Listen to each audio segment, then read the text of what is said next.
Bakit nga ba may tubig ang bunga ng buko? Welcome back to my channel, class. Ako muli si Professor Ipaliwanag ng University of Life. At sa episode na ito, pag-uusapan natin kung bakit may tubig sa loob ng buko.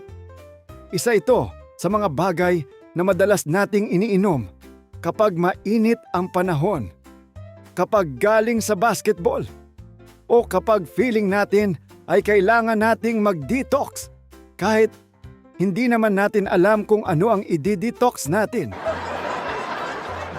Pero naisip ninyo na ba kung bakit may tubig sa loob ng buko? Sino ang naglagay nito? May maliit bang water refilling station sa taas ng puno? O baka naman may coconut plumber na nagtatrabaho habang tulog tayo? Iyan ang ating alamin dito sa The Taglish Explainer. Ang topic na ito ay mula kay Kian Aguilar T9W. Salamat sa suggestion mo and shoutout sa mga taga Quezon Province. Ang tubig sa buko ay bahagi mismo ng paglaki at pagbuo ng bunga ng niyog. Hindi ito tubig ulan na aksidenteng nakapasok sa loob. Hindi rin ito tubig na iniimbak ng puno para may baon ng tao kapag nauhaw. Sa siyensya, ang tubig ng buko ay tinatawag na liquid endosperm. Ito ang likidong bahagi na nagsisilbing source ng nutrients para sa lumalaking buto sa loob ng bunga. Habang bata pa ang niyog, halos puro likido ang laman nito. Kaya kapag bumibili kayo ng buko sa kanto at narinig ninyong sinabi ng tindero na maraming tubig, konti pa lang ang laman, ibig sabihin ay bata pa ang bunga. Habang tumatanda ang niyog, unti-unting ginagamit ang likidong ito para mabuo ang makapal na puting laman na kinakayod natin at inilalagay sa halo-halo, buko pie, at kung ano-ano pang pagkain na dahilan kung bakit kailangan nating maglakad pagkatapos kumain. Kaya sa madaling salita, ang tubig ng buko ay hindi aksidente. Bahagi ito ng natural na development ng bunga. At ngayong alam na natin kung ano ito, ang susunod na tanong ay mas interesante. Paano nga ba ito napupunta sa loob ng niyog? Ngayong class, isipin natin ang puno ng niyog. Minsan kapag tinitingnan natin ang isang niyog na nasa taas ng puno, parang nakakalimutan natin na konektado pa rin ito sa buong halaman. Hindi ito nakabitin doon na parang tenant na hindi nagbabayad ng renta. Ang puno ng niyog ay may sistema ng pagdadala ng tubig at nutrients mula sa lupa papunta sa iba't ibang bahagi ng halaman. Sinisipsip ng mga ugat ang tubig at dissolved minerals mula sa lupa. Mula roon, umaakyat ang mga ito sa pamamagitan ng mga specialized tissues ng halaman hanggang makarating sa mga dahon at bunga.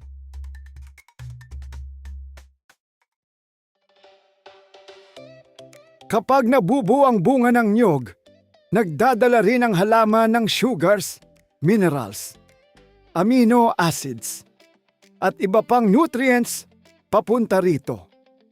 Sa loob ng batang bunga, naiipon ang likidong ito.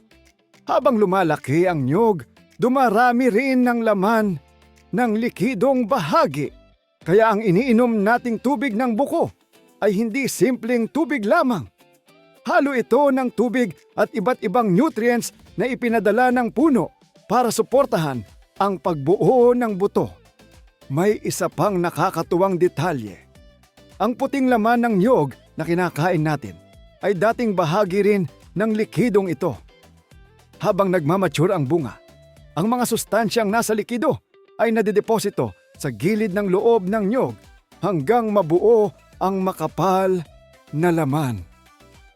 Kaya kapag matanda na ang niyog, mas makapal ang laman ngunit mas kaunti ang tubig. Ang ibig sabihin nito, Ang tubig ng buko ay isa sa mga unang yugto ng pagbuo ng laman ng niyog. Talagang overachiever ang niyog. Habang lumalaki, gumagawa na agad ng sarili niyang pagkain. Ngayon naman, pag-usapan natin ang madalas itanong ng mga health-conscious na kaibigan, nating biglang naging nutrition expert pagkatapos manood ng 2 TikTok videos. May sustansya nga ba ito?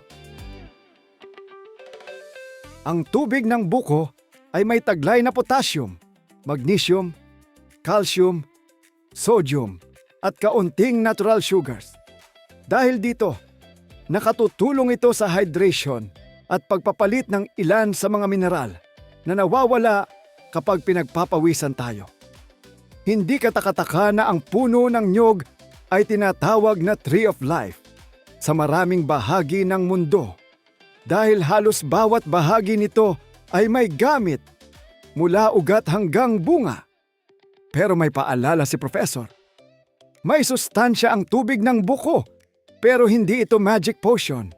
Hindi nito kayang burahin ng 3 rice at 2 pirasong lechon kawali na kinain mo kagabi. Maaari itong maging bahagi ng healthy diet. Pero pinakamaganda pa rin ang balanseng pagkain at tamang dami ng lahat ng bagay. At dahil usapang kalusugan na rin tayo, dumako tayo sa isa sa pinakasikat na paniniwala tungkol sa buko. Nakakatulong ba ito para magamot ang UTI? Madalas nating marinig, may UTI ka? Uminom ka ng buko juice. Pero class, walang matibay na ebidensya na nagpapatunay na gamot sa UTI ang tubig ng buko. Nakakatulong ito sa hydration, pero hindi nito pinapatay ang bakterya na karaniwang sanhi ng impeksyon. Kaya class, may tubig sa buko dahil bahagi ito ng natural na pagbuo ng bunga ng niyog. Nagmumula ito sa tubig at sustansyang sinisipsip ng puno mula sa lupa. At habang tumatanda ang niyog, unti-unti itong nagiging makapal na puting laman. May taglay itong ilang minerals na nakatutulong sa hydration, kaya hindi katakatakang tinatawag na Tree of Life ang buko. Ngunit kahit may benepisyo ito sa kalusugan, hindi ito gamot sa UTI. At hindi rin ito miracle drink. Tulad ng maraming bagay sa buhay, mas mahalaga pa rin ang tamang impormasyon kaysa tsismis sa kanto.